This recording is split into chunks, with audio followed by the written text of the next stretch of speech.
오늘 말씀의 주제는 하나님이 찾으시는 사람입니다. 우리가 어떻게 이 구원의 자리에 앉게 되었어요? 우리가 어떻게 구원의 자리에 내가 앉게 되었는지를 생각해 봐야 돼요. 내가 믿음이 좋아서 이렇게 앉게 된 것이 아닙니다.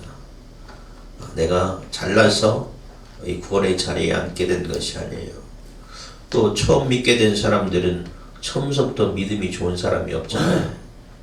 그럼에도 불구하고 우리가 하나님의 자녀로서의 삶을 결단하고 이 자리에 나오게 된 것이 오로지 하나님의 은혜임을 믿으시기 바랍니다. 우리가 하나님의 은혜로 선택받고 구원받고 이 구원의 자리에 앉게 된 것을 믿으시기 바랍니다. 내가 믿어서 구원받는 게 아니에요. 하나님이 나를 부르셨기 때문에 또 하나님이 나를 찾으셨기 때문에 우리가 이 구원의 자리에 앉게 된 줄 믿으시기 바랍니다. 그래서 날마다 우리는 내가 구원받은 것에 대해서 내가 선택받은 것에 대해서 감사하고 하나님께 영광 돌리는 귀한 백성의 삶을 살아야 되는 것이에요. 이스라엘의 하나님께서 선택한 민족이 있잖아요. 이스라엘입니다. 그 이스라엘을 하나님께서 심판하시기로 작정했어요. 왜 이스라엘이 하나님의 심판을 받습니까? 그들이 하나님과 연합하지 않았기 때문에 그렇습니다. 하나님의 말씀대로 살지 않고 하나님의 뜻대로 살지 않고 제멋대로 살았기 때문에 그래요. 하나님을 사랑하지 않았기 때문에 그렇습니다. 하나님은 그래서 이스라엘을 심판하시면서 이스라엘 백성들이 개처럼 여기던 이방인에 대한 하나님의 구원 계획을 말씀하고 있어요. 오늘 본문 말씀을 보면 이사야 선지자가 이스라엘이 개처럼 여기는 이방인에 대해서도 하나님께서 구원하시고 그들을 하나님의 성산으로 인도하시고 그들을 기쁘게 하시고 그들의 제사를 받겠다고 오늘 본문 말씀은 기록하고 있습니다. 오늘 본문 말씀 이사야 선지자는 하나님이 선민 이스라엘을 심판하시지만 하나님께서 부르신 백성 외에도 다른 이방인에게도 구원의 은혜를 베풀어 주실 것에 대해서 공표하고 있는 것이에요. 그러면 하나님이 찾으시는 사람이 어떤 사람인가? 하나님께서 모으시는 사람은 어떤 사람인가에 대해서 오늘 본 말씀은 우리에게 말씀하고 있습니다. 어떤 사람이냐? 첫 번째로 여호와와 연합하여서 여호와를 섬겨가는 사람이라고 오늘 본 말씀은 기록하고 있습니다. 우리가 예수 그리스도가 아니고서는 하나님께 나올 수 없는 자예요. 예수님이 아니고서는 우리가 하나님과 연합할 수 없는 존재입니다. 왜 그러냐면 우리가 죄인이었기 때문에 그랬습니다. 죄인이 어떻게 하나님께 나아갈 수 있습니까? 하나님은 거룩하신 하나님이에요. 거룩하신 하나님 앞에 죄인이 나가면 어떻게 되냐? 죄인은 죽을 수밖에 없습니다. 그러나 우리 주 예수 그리스도의 십자가의 보혈의 공로 때문에 우리의 죄가 씻음받고 또 하나님으로부터 죄 없다 인정함을 받았기 때문에 우리가 담대하게 당당하게 하나님의 전에 나올 수 있는 줄 믿으시기 바랍니다.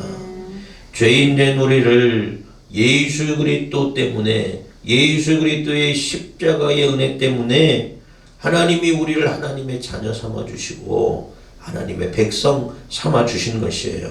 그리고 또 우리에게 너는 의인이다 칭하여 주신 것이에요. 죄가 있음에도 불구하고 하나님은 그 예수 그리스도를 믿는 믿음 하나 보시고 내가 너를 의인이라 칭하여 주신다함을 우리가 받은 것인 줄 믿으시기 바랍니다. 그런데 또 중요한 것이 있습니다. 뭐냐면 의인이라 칭함받은 것에 끝나서는 안 돼요. 왜 그렇습니까? 이스라엘 백성들을 보면 하나님이 아브라함의 후손으로 하나님의 언약에 따라서 하나님께 나아가게 되는 하나님의 백성이 되게 하셨어요. 그런데 이스라엘은 거기에서 그냥 머물러 있어요. 우리가 선택받은 백성이다. 하나님의 백성이다. 그것에 끝난 것이에요. 그래서 선택받은 백성에 대한 선민의식에 사로잡혀서 하나님을 두려워하지 않아요. 하나님은 심판하시는 하나님이신데, 하나님 죄에 대해서 정죄하시는 하나님이신데 그 하나님을 두려워하지 않아요. 또 하나님의 주신 율법을 그냥 거칠애로 불과하게 되었어요. 범죄하고도 회개하지 않고, 또 이스라엘은 더 이상 하나님의 백성다운 삶을 살지 못하게 되었습니다. 하나님은 우리를 하나님의 은혜로 하나님의 자녀 삼아주시고 백성 되게 하셨습니다. 우리도 이것으로 끝나면 안 돼요. 그러면 버림받은 이스라엘과 다를 바가 없습니다. 은혜 받은 이후에, 구원받은 이후에 우리의 삶이 더욱더 하나님과 연합하기에 힘써야 하는 줄 믿으시기 바랍니다. 더욱더 하나님을 섬겨가는 삶을 살아야 하는 줄 믿으시기 바랍니다. 어떻게 우리가 그러면 하나님과 연합할 수 있습니까? 첫 번째는 예수 그리스도가 아니고서는 우리가 하나님과 연합할 수 없습니다. 아까도 말씀드렸지만 예수 그리스도가 아니고서는 우리가 하나님께 나아갈 수 없는 그런 존재예요.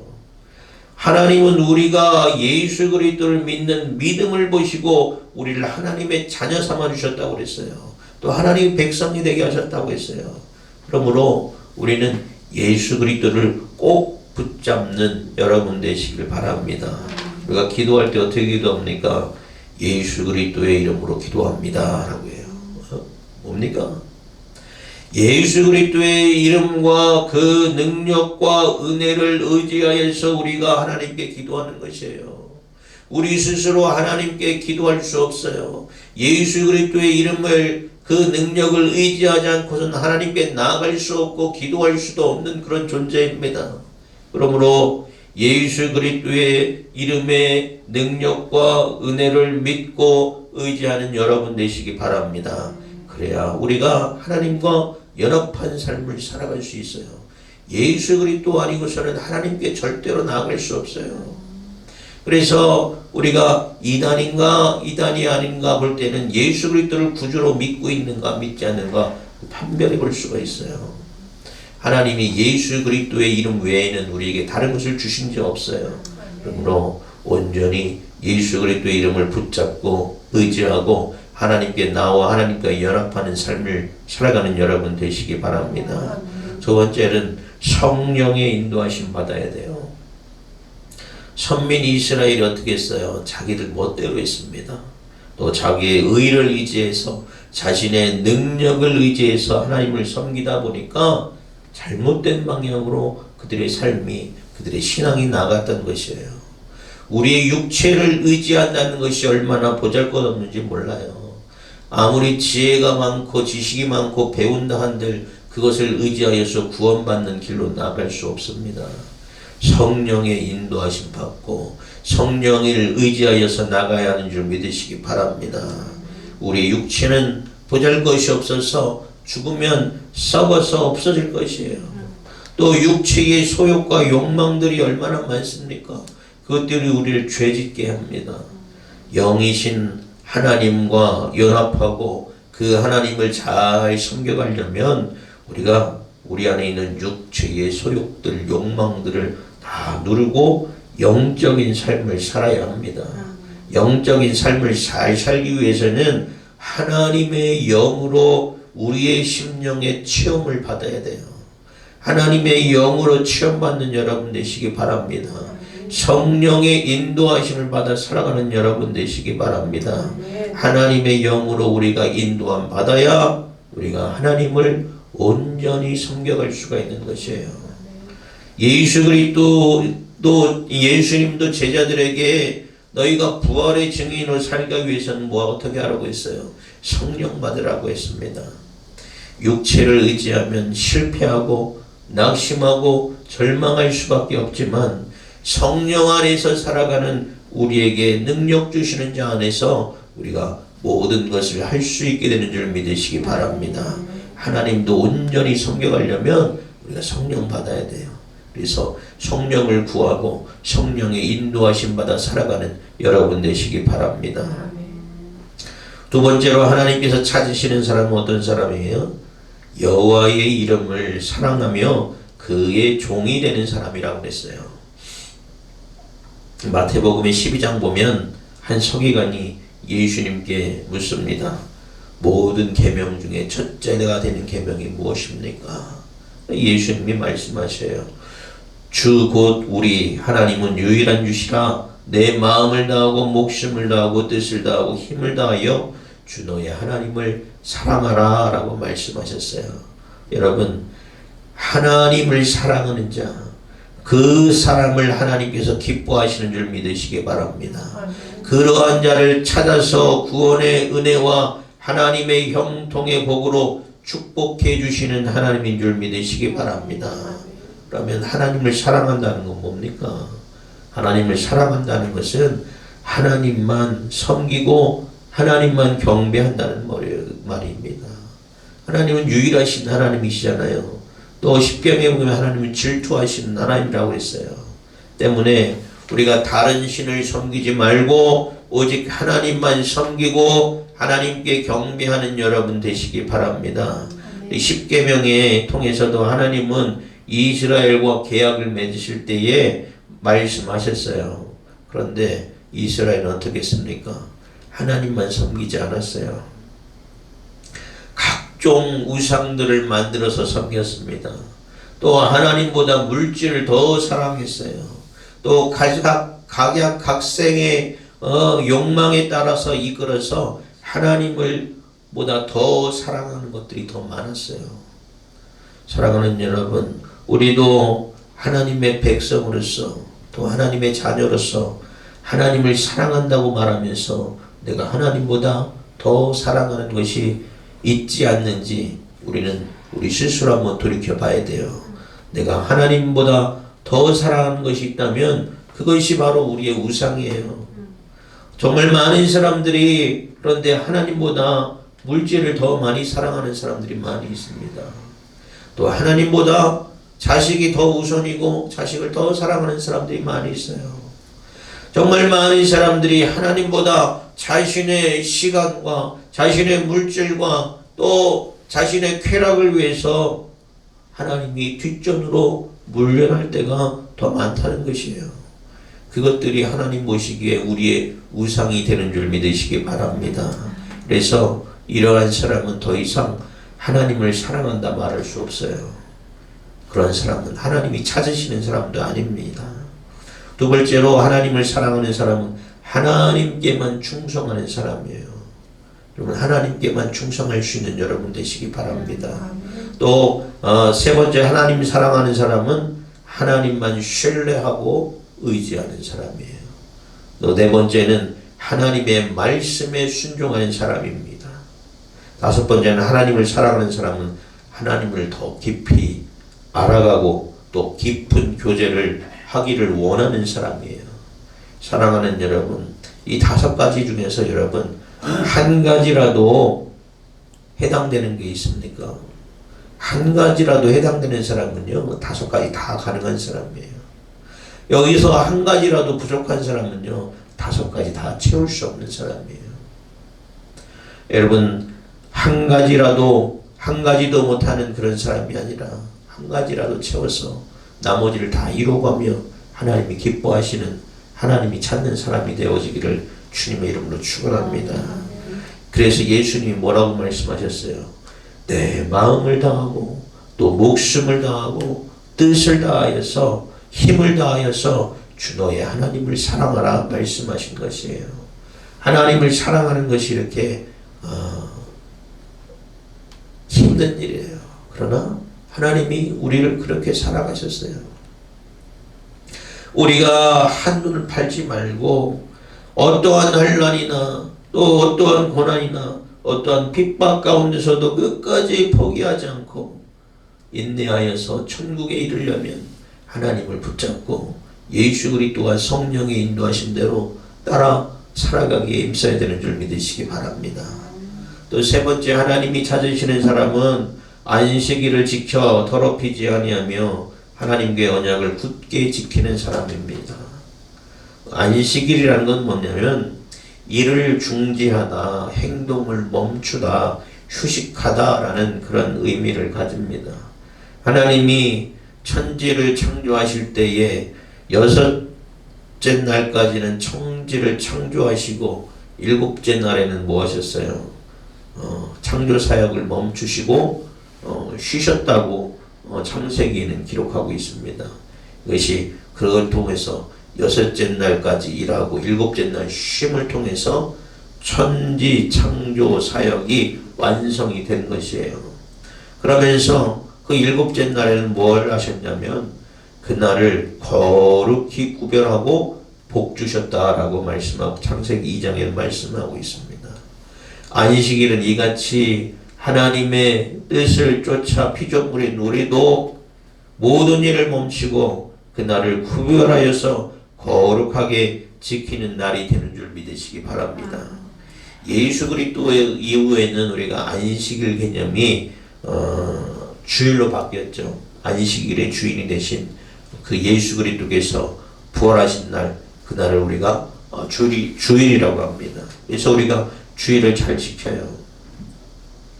안식일을 잘 지킨다는 건 뭐냐? 이스라엘은 안식을 더럽혔어요. 그래서 하나님께서 안식일을 더럽히지 않는 사람을 찾는다고 했습니다. 여섯째 날 동안 열심히 세상을 위해서 일하다가 일곱째 되는 날은 여호와 하나님을 기억하고 또 그 하나님께 예배하고 경배하고 기념하는 날이 되어야 했어요.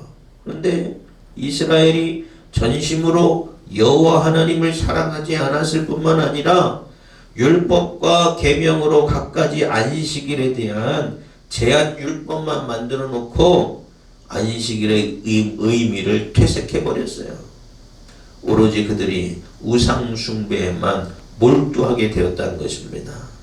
안식일을 주신 이유는 뭐예요? 우리가 그것을 기억해야 됩니다. 하나님께서 천지를 창조하시고 에덴 동산에서 그 중앙에 뭘 놓으셨어요? 선악을 알게 하는 나무를 심어 놓으셨어요. 왜 심어 놓으셨습니까? 그것을 보고 하나님을 기억하라는 것이에요. 그것을 보고 하나님을 기억해야 됩니다.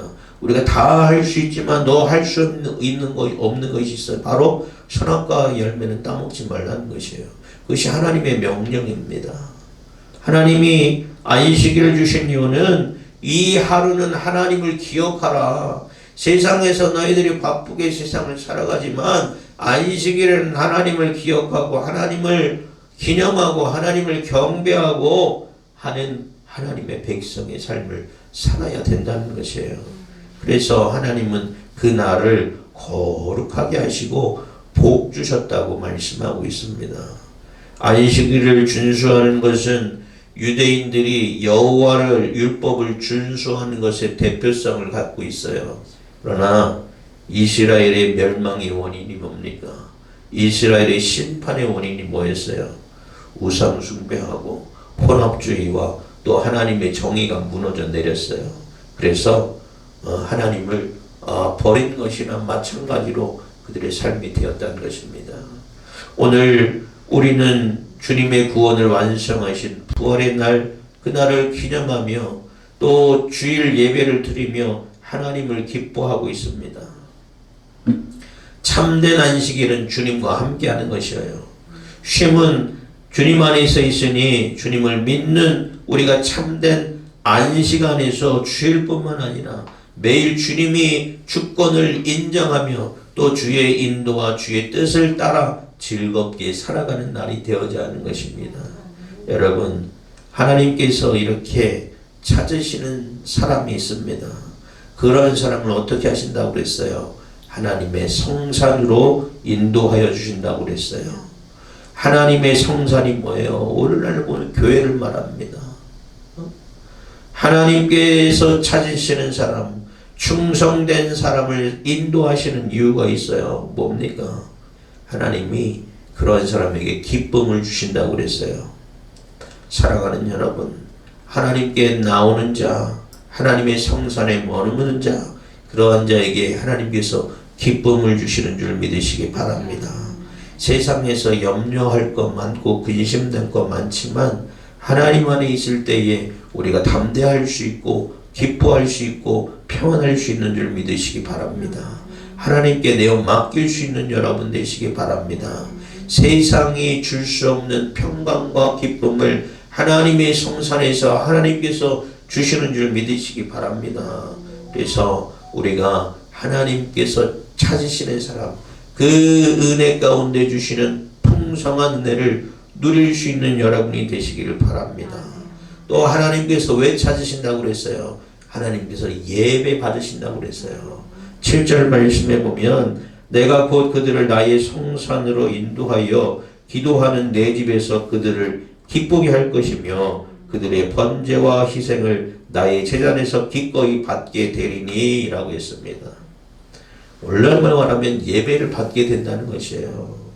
하나님께서 홀로 영광 받으시고 받으시는 영광을 통해서 우리에게 은혜와 평강과 기쁨과 감사의 삶을 주시는 줄 믿으시기 바랍니다.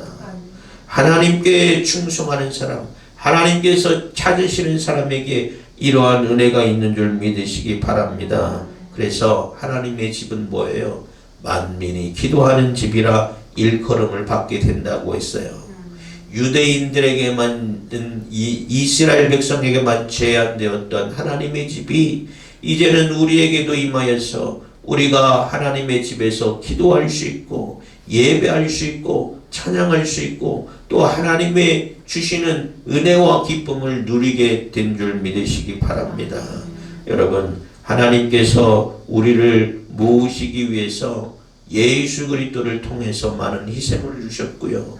또 많은 사도들을 통해서 이방인에게 전도받은 바 되었고요. 또 많은 이방의 선진들이 복음이 이 땅에 들어오기 위해서 많은 희생과 많은 핏값을 치르면서 희생했어요. 그런데 하나님이 아직도 만족하지 않으십니다. 더 많은 인생들이, 더 많은 사람들이 하나님의 지은 전으로 채워지길 원하셔요. 그래서 우리의 불러 모으신 것에 만족하지 않으시고 하나님은 더 많은 백성들을 모으시겠다고 말씀을 하십니다. 우리는 먼저 부름받은 자로서 하나님의 나라를 확장하기 위해서 쓰임받는 주의 사자가 되어야 하는 줄 믿으시기 바랍니다. 우리는 하나님의 사자로서 하나님의 초청을 모든 사람에게 전하여서 그들 중에서 하나님의 택함 받은 자들로 하나님께 나와서 하나님의 집에 속한 자가 되게 하는 그 일에 쓰임받는 여러분 되시기 바랍니다. 우리를 먼저 부르신 하나님의 목적을 우리는 분명히 알아야 돼요. 나만 잘 먹고 잘 살고 나만 구원받는 거로 끝나면 되지 않습니다. 하나님을 사랑하는 것이 가장 큰 계명이요. 그 다음 계명 뭐예요? 이웃을 내 몸같이 사랑하는 것이라고 했어요. 이웃을 내 몸같이 사랑한다면 그 영혼이 구원받기에 우리가 애쓰고 힘쓰는 삶을 살아야 되는 것이 마땅한 줄 믿으시기 바랍니다. 우리는 하나님께서 찾으신 사람이에요. 그 사명에 합당한 삶을 살아갈 수 있는 여러분 되시기 바랍니다. 하나님께서 나에게 맡겨주신 사명이 무엇인지 깨달으시고 그 깨달은 사명을 감당하기에 힘쓰는 자 되시기 바랍니다. 그러면 하나님께서 그러한 자에게 능력을 주셔요. 또 힘을 주십니다. 감당할 수 있는 능력을 주시는 것이에요. 더하여 주시는 복을 주시는 것이에요. 그 은혜와 복이 여러분의 삶 가운데 임하여지기를 주님의 이름으로 축원합니다.